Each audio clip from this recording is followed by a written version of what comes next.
Assalamualaikum warahmatullahi wabarakatuh. Pada kesempatan kali ini saya Redi Akbar dengan NIM 24381035 dari Prodi Ekonomi Keuangan Islam akan menjelaskan apa saja yang saya ketahui, yaitu tentang usul fikih atau fondasi hukum Islam, metodologi, sumber, dan relevansi kontemporer pada masa sekarang. Yang pertama, pengertian usul fikih. Pengertian usul fikih secara bahasa itu usul itu bentuk jamak dari al-asal atau dasar, akad atau fondasi. Dua, fikih itu pemahaman mendalam tentang suatu hukum syariat Islam. Dan secara istilah itu kumpulan kaidah dan metode yang digunakan ulama untuk menggali hukum syariat dari dalil-dalilnya. Kedua, ilmu tentang dalil-dalil fikih secara global itu cara penggunaannya dan kondisi para mujtahid.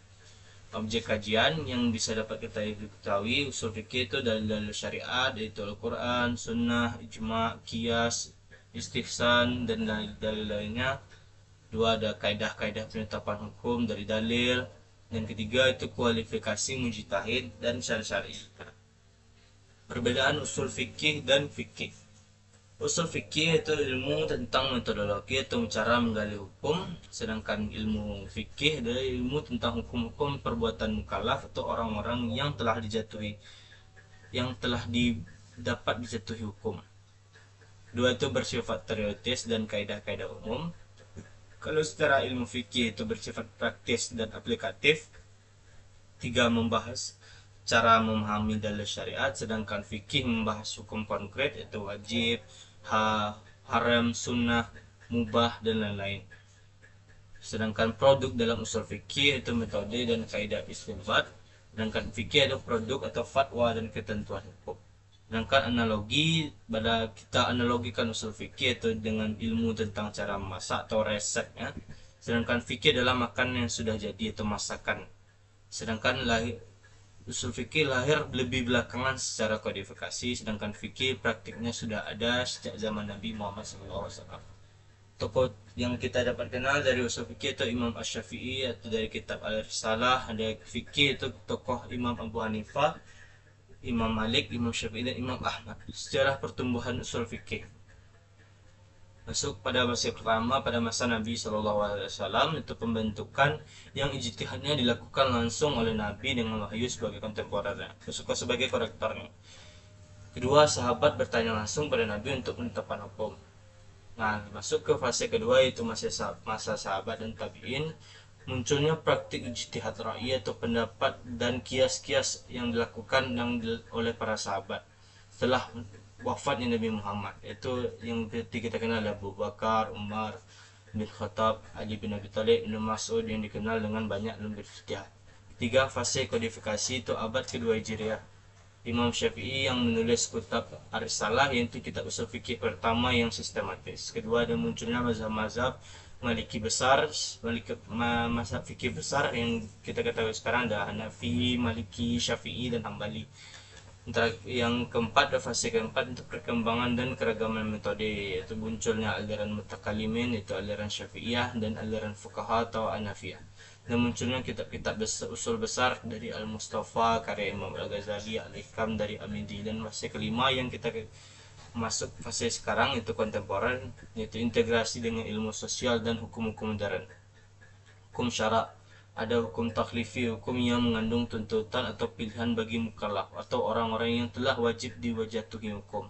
Apa saja bentuk hukum taklifi, yaitu wajib yang harus dilakukan seperti salat, puasa, dan lain-lain. Kedua itu mandub atau sunnah yang dianjurkan, atau salat duha atau salat sunnah yang dilakukan untuk memenuhi kekurangan kita dalam melaksanakan salat wajib. Ketiga, ada haram, itu dilarang, seperti minum khamar, riba, zina, dan lain-lain. Keempat, ada makruh yang lebih baik ditinggalkan. Dan terakhir, ada mubah yang boleh dilakukan atau ditinggalkan. Pembagian wajib itu dari sisi waktu yang bisa kita lihat dari hukum taklif ini adalah muakkad, yaitu terikat waktu, dan mutlak atau bebas waktu. Dari sisi pelaku ada ain atau setiap individu, dan kifayah yang bersifat kolektif atau boleh sebagian seseorang, boleh bagian dari sebagian seseorang. Ketiga itu yaitu dari sisi kadar, ada yang muhaddad yang tertentu jumlahnya dan ada yang ghair muhaddad yang tidak tertentu jumlahnya. Yang terakhir adalah di sisi kandungan atau muayyan atau tertentu dan mukhayyar atau pilihan. Masuk ke hukum wad'i, yaitu hukum yang menjadikan sesuatu sebagai sebab syarat atau penghalang bagi hukum lain yang bukan perintah langsung tetapi penanda kondisi hukum. Macam-macam hukum wad'i yang dapat kita kenali ada sebab. Sebab itu sesuatu yang keberadaannya menjadi sebab ada atau tidak adanya hukum. Terbenamnya matahari sama saja dengan sebab untuk masuknya waktu maghrib. Adanya syarat, sesuatu yang ketiadaannya menghalanginya berlakunya hukum, sepertinya wudhu. Wudhu menjadi syarat sahnya salat. Ketiga ada mani atau sesuatu yang keberadaannya menghalangi berlakunya hukum. Hutang itu penghalang dari kewajiban seorang melakukan zakat. Keempat adalah sahih dan batil, keabsahan suatu hal atau perbuatan dalam hukum yang dilarang. Terakhir ada azimah dan rukhsah atau hukum asal yang sebelumnya telah ada, atau rukhsah itu adalah keringanan yang telah diberikan atas hukum tersebut. Apa saja hakim, mahkum bih, mahkum alai dan ahliyah. Hakim itu pihak yang menetapkan hukum menurut mayoritas ulama Allah Subhanahu wa taala, sedangkan manusia hanya mengungkap dan menerapkan hukum yang telah ada. Itu mahkum bih, perbuatan yang dikenai hukum syariat, syarat perbuatan itu ada dan diketahui oleh mukallaf dan mampu dilakukan oleh mukallaf itu.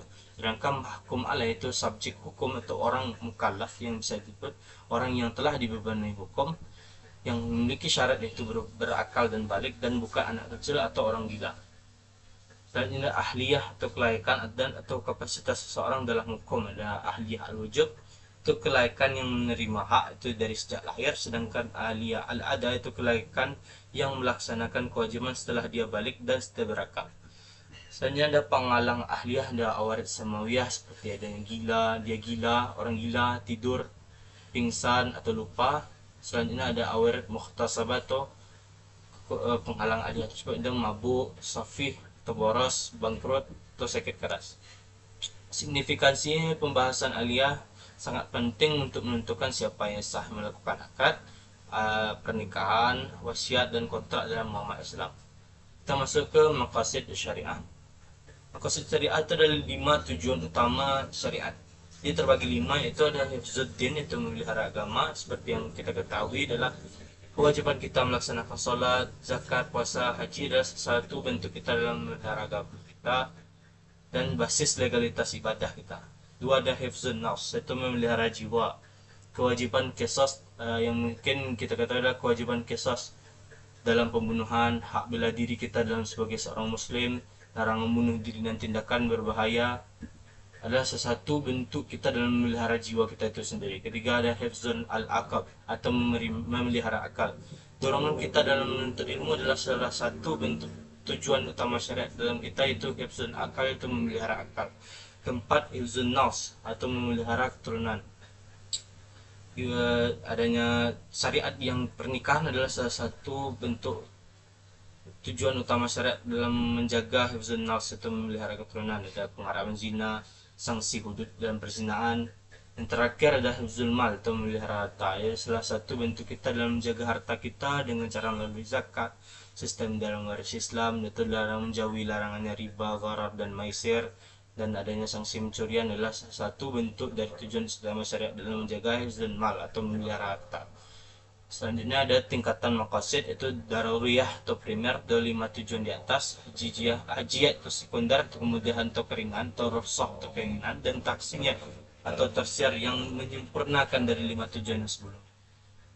Kita masuk Al-Quran sebagai hukum Islam. Sumber hukum Islam yang pertama, 2 kalam Allah yang diturunkan kepada Nabi Muhammad SAW, yang diturunkan secara mutawatir dan menilai ibadah dalam bacanya. Untuk dia penetapan hukumnya pada Al-Quran itu melalui nas qat'i, yaitu teks jelas dan pasti maknanya, pastinya jumlah rakaat, kadar dalam hudud, kadar pembagian ahli warisan dan semacamnya. 2 ada nas zonni, yaitu mengandung kemungkinan beberapa penafsiran.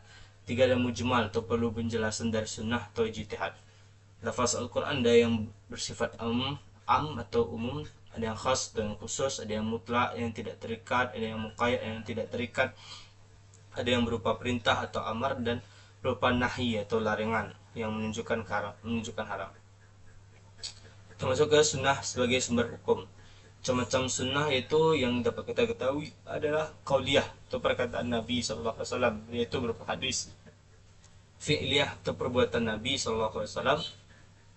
Ketiga ada takririyah atau persetujuan diam Nabi SAW. Dan keempat hamiyah atau niat atau keinginan Nabi SAW.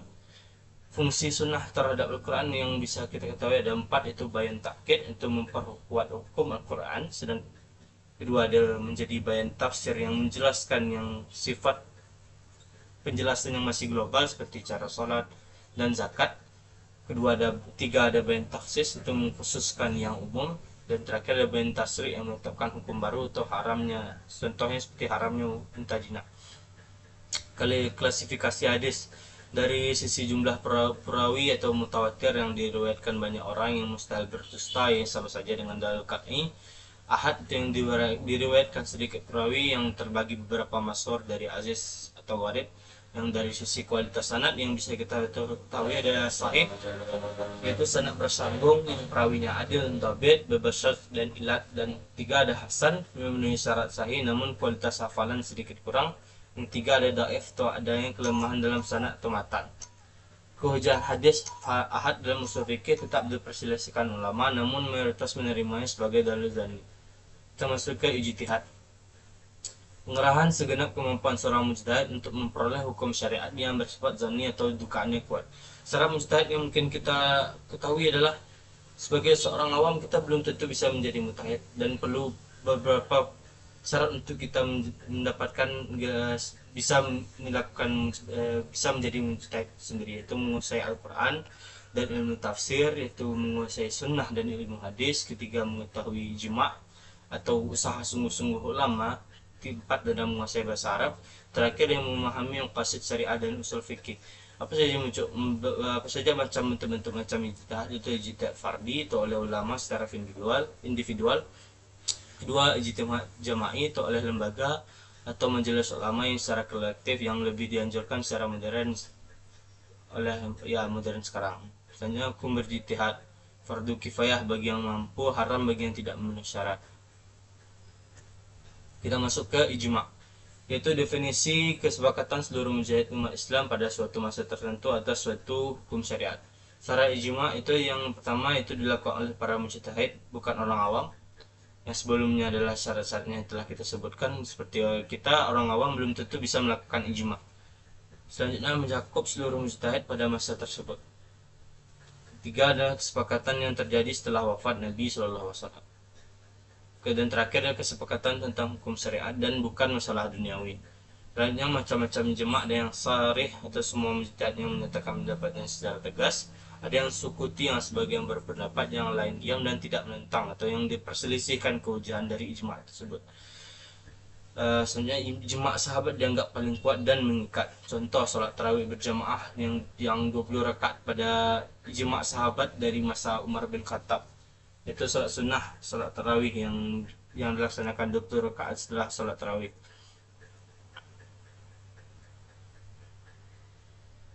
Selanjutnya ada kias. Definisi yang sering kita tahu adalah menyamakan hukum suatu perkara baru yang tidak ada nasnya dengan perkara yang sudah ada nasnya karena kesamaan nilai atau alasan hukum. Rukun kias yang mungkin kita ketahui adalah al-asal atau pokok atau kasus asal yang ada hukumnya, atau cabang atau kasus baru yang dicari hukumnya. Ketiga, hukum al-asal, hukum pada kasus asal tersebut sendiri. Dan keempat, ilat atau alasan hukum yang menyatukan kedua hukum itu. Contoh klasik yang mungkin kita dapat ketahui dari rukun qiyas itu adalah al-asal khamar, yang haram secara yang kita ketahui. Ilatnya, alasan hukum yang menyatukan keduanya itu adalah memabukkan. Far, misalnya narkoba atau ganja yang belum ada nasnya, yang hukumnya bisa dapat kita samakan dengan khamar, adalah haram karena sama-sama memabukkan. Selanjutnya syarat ilat atau zahiriyah, tampak atau terukur. Dua, mundhabitah atau konsisten. Ketiga, muta'adiyah atau bisa berpindah ke kasus lain. Dan terakhir ada munasabah yang relevan dengan hukum yang sebelumnya. Macam-macam kias, ada kias aulawi yang farnya lebih kuat dari asal, dan kedua ada kias musawi, far yang setara dengan asal, dan ketiga ada kias adna atau far yang lebih lemah dari asal, dari pokok kasus asal yang hukum tersendiri. Hujahan diterimanya oleh hujahan kias ini diterima jumhur ulama yaitu Syafi'i, Maliki, Hambali, dan Hanafi, ditolak oleh Zahriyah dan sebagian Syiah. Dan ayat Al-Quran surat keempat ayat Quran surat keempat ayat 59 yang dianggap sebagai dasar. Kita masuk ke istihsan, yaitu definisi berpindah dari suatu kias kepada kias yang lebih kuat atau dari hukum umum ke pengecualian karena ada alasan yang lebih maslahat. Macam-macam istihsan bil-nas yaitu pengecualian berdasarkan dalil Al-Quran atau Sunnah. Istihsan bil-jima' pengecualian berdasarkan konsensus ulama. Istihsan bil-qiyas al-khafi yang memiliki kias yang bersembunyi atas kias yang jelas. Keempat, ada istihsan al-maslahah yang pengecualiannya karena pertimbangan kemaslahatan. Yang terakhir istihsan bil-urf yang pengecualian karena ada kebiasaan yang berlaku pada masyarakat. Keujahannya yang istihsan tersendiri yang diterima ada yang di bagian diterima dan dikembangkan oleh mazhab Hanafi yang ditolak oleh Imam Syafi'i, yaitu man istihsana fi syari'ah, yaitu barang siapa beristihsan ia telah membuat syariat yang baru. Seperti Imam Maliki yang menerima dalam bentuk istislah atau yang terkenal dengan masalah mursalah. Contoh pada akad as-salam itu jual beli pesan di muka yang dikecualikan dari larangan jual beli yang karena sifat barangnya yang belum ada. Masuk ke urf. Urf itulah adat kebiasaan yang terjadi dalam masyarakat. Dari macam-macam urf yang kita ketahui ada urf am yang kebiasaan umum, urf khas atau kebiasaan khusus daerah tertentu. Dari sisi bentuk urf qauli yang kebiasaan ucapan masyarakat dan bahasa masyarakat, urf fi'li atau kebiasaan perbuatan. Dari sisi hukum ada urf sahih dan tidak bertentangan syariat dan urf fasid yang bertentangan dengan syariat. Syarat diterimanya urf itu berlakunya umum dan merata, sudah adanya sebelum kasus yang dihadapi dan tidak bertentangan dengan nas syariat dan tidak menyebabkan kerusakan atau darar. Kaidah yang bisa dapat kita ambil dari urf ini ada al-adah muhakkamah atau adat dapat menjadi hukum. Contoh, akad sewa kios tanpa kontrak tertulis dianggap sah karena urf. Dengan catatan yang bisa dapat kita lihat urf itu bisa berubah, maka hukumnya dapat juga berubah. Masuk ke istishab. Dia itu definisi menetapkan berlakunya suatu hukum yang telah ada sebelumnya sampai ada dalil yang mengubah.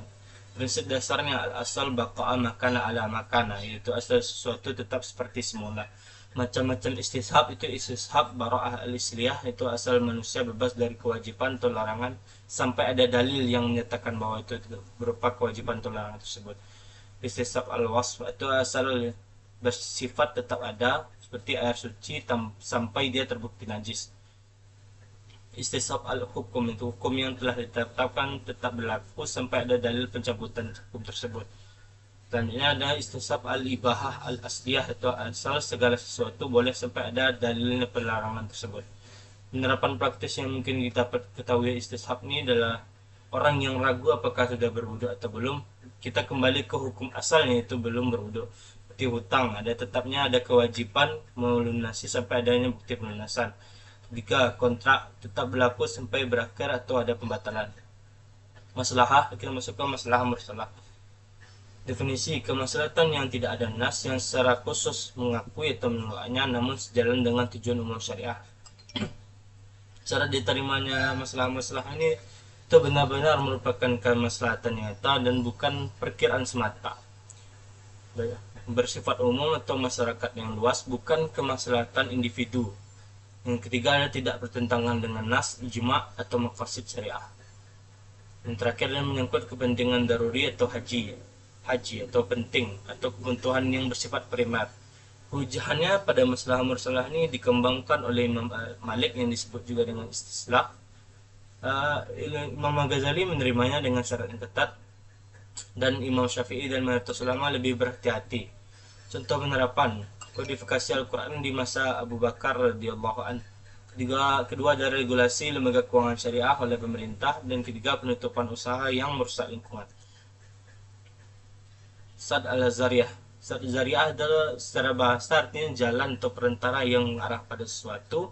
Sad itu artinya menutup atau menghalangi. Jadi secara istilah itu melarang perbuatan yang pada asalnya mubah karena dikhawatirkan akan mengarah kepada kerusakan atau keharaman. Seperti darasal Al-Qur'annya pada surat ayat 6, pada Quran surat ke-6 ayat 108 itu larangan mencaci sesembahan orang kafir agar mereka tidak membalas mencaci Allah Subhanahu wa taala. Kebalikan dari Sad al-Zariyah ini ada Fat al-Zariyah yaitu membuka jalan untuk kebaikan. Tingkatan syariah pertama itu pasti menyebabkan kerusakan atau sama dengan harap qat'i, itu contoh menggali sumur di pintu orang untuk menjebaknya. Dua, jarang menimbulkan kerusakan, itu hukum mubah, contohnya menanam anggur yang bisa menjadi khamar. Tiga, sering menimbulkan kerusakan yang dilarang, contoh jual beli kredit yang biasanya mengandung riba. Kehujahannya ada yang diterima oleh Imam Malik dan Imam Ahmad. Masuk ke syar'uman qablana, yaitu definisi caranya hukum-hukum yang disyariatkan Allah kepada umat terdahulu sebelum diutusnya Nabi Muhammad SAW. Pendapat ulama dijadikan hukum bagi kita jika dikisahkan dalam Al-Quran dan Sunnah dan tidak ada ketentuan yang menghapusnya. Kedua, hukum bukan hukum bagi kita jika ada ayat atau hadis yang mengganti atau memang dikhususkan untuk umat terdahulu. Tiga, ada mayoritas Syafi'iyah yang tidak dapat dijadikan dalil secara mandiri. Selanjutnya Hanafiyah dan sebagian ulama yang dapat dijadikan dalil. Contoh penerapannya adalah hukum qisas yang terdapat dalam Quran surat 5 ayat 45, yaitu syariat Taurat yang ditetapkan juga dalam Islam. Puasa yang diwajibkan atas kalian sebagaimana diwajibkan atas orang sebelum kalian, yaitu Quran surat Al-Baqarah ayat 183. Dan terakhir adalah hukum-hukum tertentu dalam masjid sebelum diganti. Prinsipnya yaitu syariat Islam yang datang menyempurnakan, bukan sepenuhnya menghapus kebijaksanaan ilahi sebelumnya. Apa saja bentuk fatwa kontemporer yang kita ketahui dalam masa sekarang ini? Yaitu fatwa kontemporer secara istilah adalah jawaban hukum syariat atas permasalahan baru yang muncul di era modern yang tidak ada nasnya secara eksplisit. Misalnya karakteristik fatwa kontemporer yang kita ketahui sekarang itu bersifat kolektif, itu ijtihad jama'i yang melalui lembaga. Dua, mengintegrasikan ilmu fikih dan ilmu sosial, ekonomi, kedokteran, dan teknologi. Dan tiga, mempertimbangkan urf atau kebiasaan kontemporer dan kondisi global yang terjadi di masyarakat. Apa saja bentuk lembaga fatwa terkemuka yang bisa kita ketahui adalah MUI, itu Majelis Ulama Indonesia yang berada di Indonesia, atau adanya Dewan Syariah Nasional atau DSN MUI, ada AOIFI itu Accounting and Auditing Organization for Islamic Financial Institution. Keempat, OKI atau Fiqh Academy Rabita Al-Islami. Yang terakhir adalah Al-Azhar Dar Al-Iftal dari Mesir, di Mesir. Contoh fatwa kontemporer yang dapat kita ketahui adalah hukum vaksin, hukum transplantasi organ, bayi tabung, dan secara ekonomi bisa integrasi dengan ekonomi, misalnya ada cryptocurrency atau aset digital, uang elektronik, fintech syariah atau financial teknologi syariah, adanya saham atau sukuk obligasi syariah, dan reksadana syariah. Relevansi usul fikih dalam ekonomi dan keuangan Islam. Dan mungkin bisa kita lihat dari maqasid itu dan hifzun mal, itu pelindung harta sebagai maqasid. Basisnya yang mungkin sekarang kita ketahui adalah larangan riba, gharar, dan maisir adalah yang menggerakkan sistem perbankan syariah berbasis syariah dan beberapa lembaga non-bank seperti asuransi pasar dan pasar modal syariah. Misalnya kias dalam produk keuangan, contohnya kartu kredit syariah yang dikiaskan dengan akad qard dan kafalah, atau adanya deposito murabahah yang dikiaskan dengan jual beli tangguh pada masa Nabi Muhammad SAW. Masalah mursalah, yaitu regulasi OJK atau BI yang berbasis syariah untuk kestabilan sistem keuangan, yaitu digitalisasi zakat dan wakaf uang sebagai instrumen distribusi kekayaan. Selanjutnya urf kontemporer, pengakuan standar akuntansi AOIFI sebagai urf industri keuangan syariah global, kontrak elektronik yang dianggap sah yang berdasarkan urf fi'li modern. Satu Zariah, itu larang investasi di sektor yang berkaitan dengan industri haram, seperti senjata ilegal, pornografi, dan alkohol, dan screening saham syariah. Selanjutnya istishab dan istihsan, aplikasinya pada fikih dan ekonomi keuangan Islam adalah akad muamalah, itu yang boleh atau hukumnya mubah sampai ada dalil penerangan. Istihsan memungkinkan fleksibilitas dalam inovasi produk keuangan baru sekarang. Contoh konkret penerapan dan lembaga keuangan syariah dalam perbankan syariah adanya akad murabahah, mudharabah, musyarakah, ijarah, dan lain-lain adalah bentuk delegitimasi ijma' ulama kontemporer sekarang. yang berdasarkan DSN MUI Fatwa nomor 04 tentang murabahah sebagai basis kredit perumahan syariah atau KPR syariah yang kita kenal sekarang. Dua, ada pasar modal syariah sukuk yang dianalisis dengan kias terhadap akad ijarah dan musyarakah yang ada. Kedua, saham pujahan berdasarkan maslahat dan urf bisnis modern.